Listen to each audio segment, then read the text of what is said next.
Welcome. Today I want to talk to you a little bit about emotional eating,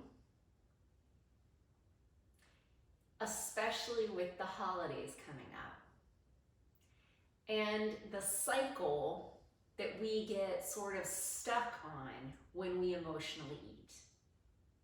I did an episode a couple times back on comfort food and the scientific reason behind why we eat comfort food.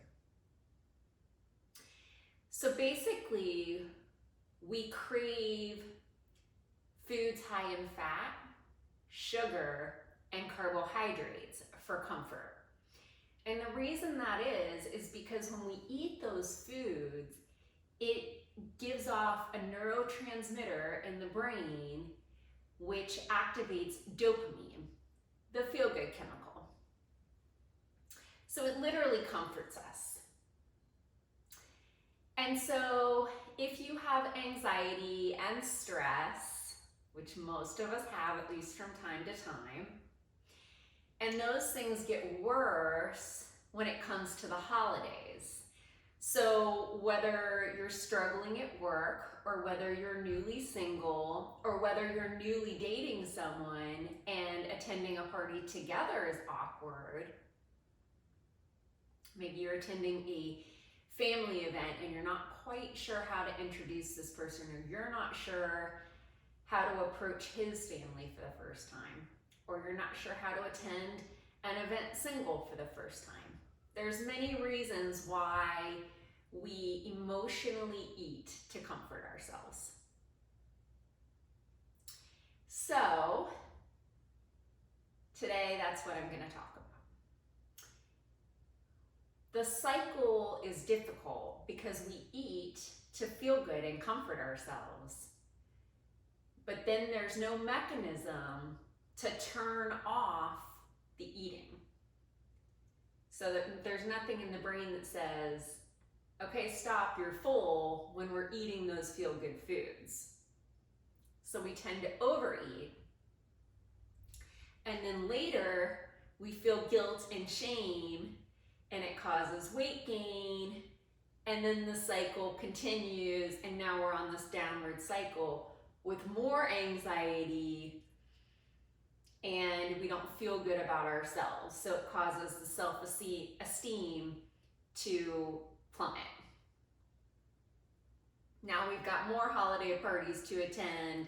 We don't like the way we fit in our clothes. We don't like the way we feel about ourselves. And now it gets harder and harder to go to these holiday events. So what to do about that, right?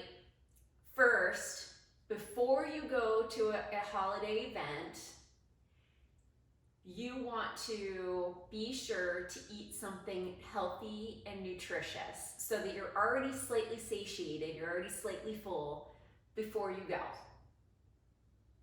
So eat some raw veggies, some raw fruit, a bowl of popcorn, some soup, whatever it is that you enjoy, right?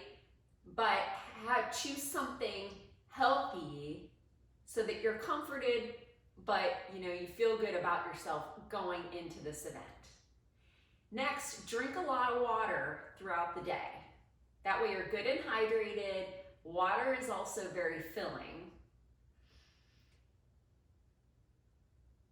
And then when you get to the event, make healthy choices. Don't deprive yourself of the really yummy foods. Okay, we talked about this in my last video. When we deprive ourselves, we want the things that we can't have even more.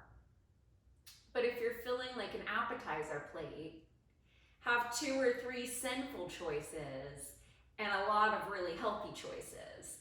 So you're balanced. You can fill up with the healthy choices and satisfy your cravings and your comfort with just a couple of small things. Have a cocktail, but don't embarrass yourself by overindulging in the alcohol. So you calm the nerves with one, drink water in between, and pace yourself.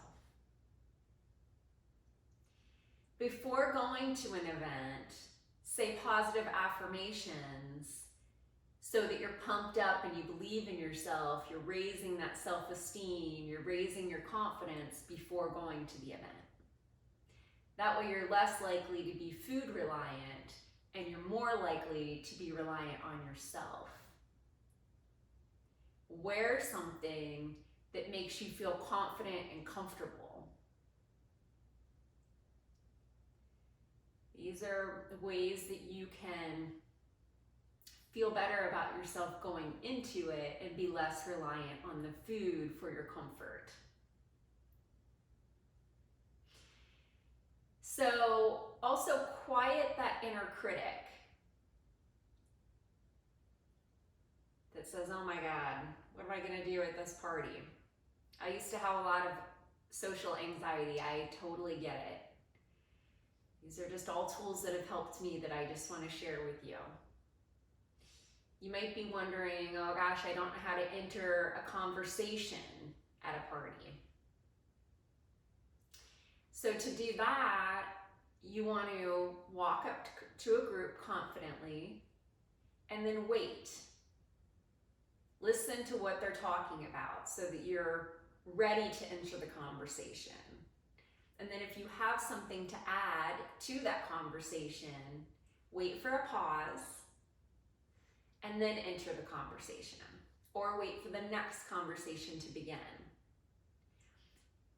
You can always compliment someone. You know, oh, Susie, I love your sweater. I love your dress. That's a good way to add, start to get into a conversation with people. I'm so sorry, I can't recall your name. I'm so-and-so. Can you tell me your name again? That's a great way to enter a conversation. So I hope these tips help. And that way you can enjoy the holidays and all the events that you have to attend all the more. Make sure you're getting out and getting movement. In the winter, it can be a little bit more difficult to get outside depending on where you live, but there's plenty you can do inside. So, getting movement will boost your mood, it will improve your confidence, and it will keep your waistline down so that you can still eat comfortable foods, but maintain the balance. Thank you so much for watching. Please comment, let me know what kind of content you'd like to see. And I hope that you'll subscribe and stay with me, join. And I just want to remind you, in case no one has yet today, you are amazing.